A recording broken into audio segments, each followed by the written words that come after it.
Good evening. I'm Meteorologist Grant Skinner with the News 5 First Alert Storm Team, here with a tropical update on this Sunday, August 20th, tracking still several areas in the Atlantic Basin, including now two named storms. That includes Tropical Storm Franklin and Tropical Storm Emily. Also watching Tropical Depression 6, two tropical waves, and Tropical Storm Hilary, bringing impacts including flash flooding to portions of Southern California. We'll first start with the newest named system. This is Tropical Storm Franklin. As of the 4 p.m. advisory Sunday, this became a tropical storm. And as of the 7 p.m. advisory, after NOAA aircraft went into this system, they noticed it was maintaining strength over time.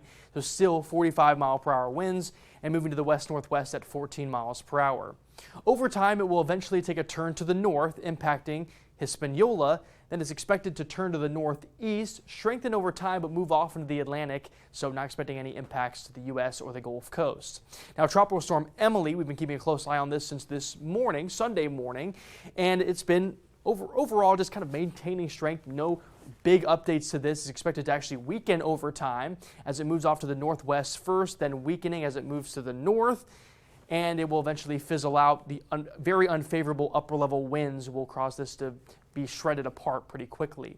Now, Tropical Depression 6, this has also been a very weak system and continues to stay very weak and will likely fizzle out into early Monday morning. It's already has very low wind speeds. Pressure continues to rise in the system and will quickly fall apart.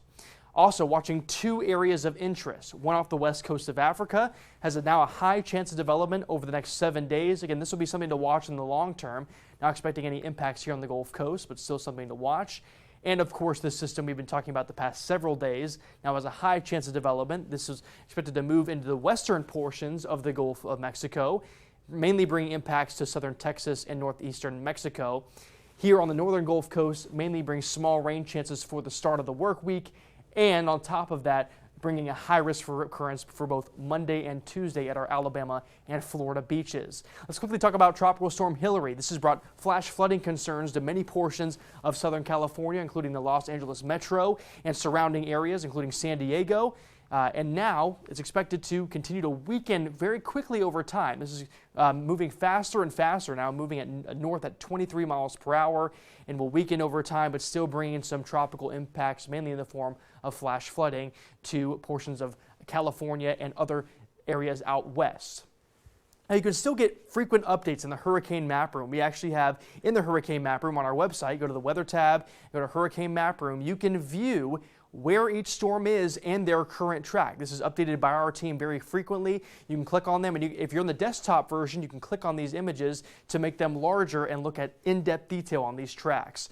Thank you so much for watching this video. I'm Meteorologist Grant Skinner, WKRG News 5.